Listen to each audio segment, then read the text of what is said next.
La butte de Vauquois constitue un site remarquable de la Première Guerre mondiale à plus d'un titre.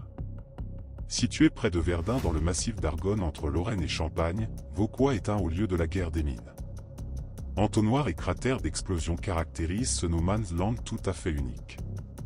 La géologie particulière de l'Argonne permet de parcourir aujourd'hui encore une partie des nombreuses galeries. Creusées tant par les Français que par les Allemands, ces galeries de mines constituent un précieux témoignage du quotidien des soldats stationnés à Vauquois et des combats si particuliers qui s'y sont déroulés.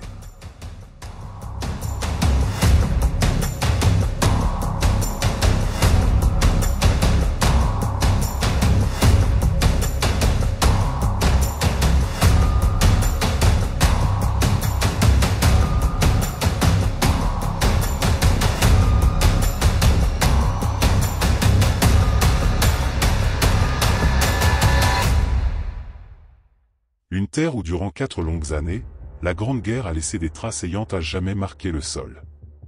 Un paysage lunaire, une butte coupée en deux par des cratères de 10 à 20 mètres séparant les premières lignes allemandes des lignes françaises. Telle est la vision de la butte en 1918 que garderont les soldats américains venus la libérer. Comment imaginer que 5 années auparavant, un village de 168 habitants y dressait son clocher? Ici, la guerre de position a laissé place à la guerre des mines. À défaut de progresser en surface, l'occupation du sous-sol est devenue une nécessité. C'est ainsi qu'a commencé le creusement de l'immense réseau de galeries souterraines de la butte de Vauquois.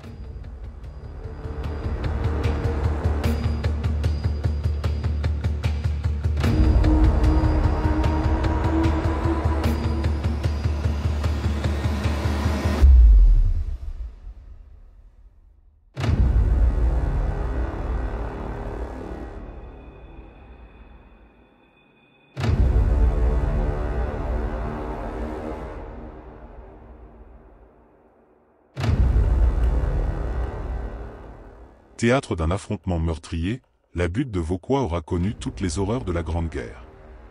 À partir de septembre 1914, et pendant les 4 années à venir, Français et Allemands vont se livrer une bataille sans merci. De chaque côté, on va construire des tunnels et galeries afin de faire exploser les positions ennemies.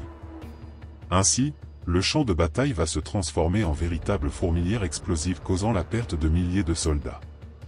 Au total, on recensera plus de 500 explosions. C'est à Vauquois que l'horrible guerre des mines atteindra le paroxysme de l'horreur. Retour sur cette bataille où, pendant 1500 jours, les hommes connaîtront un véritable enfer sous terre.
Dès le 24 septembre 1914, les Allemands occupent cette colline et en font une véritable forteresse dans le but de contrôler le ravitaillement de Verdun.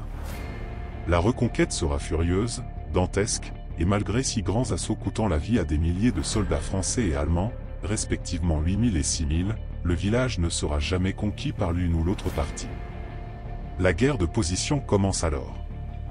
Les soldats s'enterrent et creusent des kilomètres de galeries et de rameaux de combat afin de s'infiltrer dans le réseau ennemi et de lui causer le plus de pertes possible à coups de tonnes d'explosifs.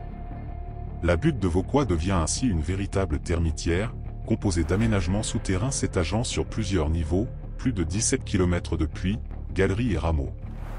En mai 1915, soldats français et allemands sont face à face.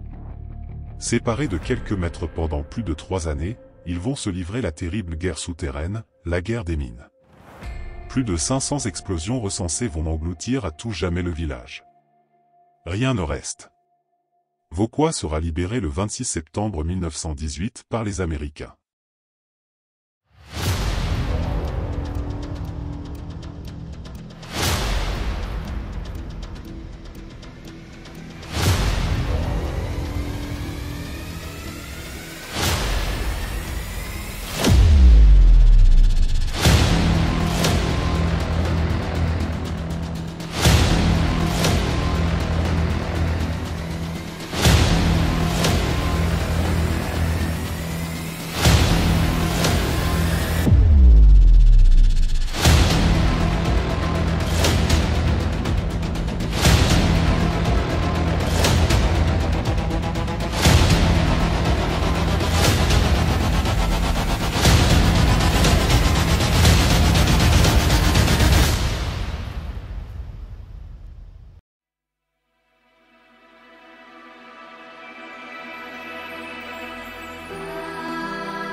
La butte de Vauquois est un symbole de l'acharnement des combats de la Grande Guerre.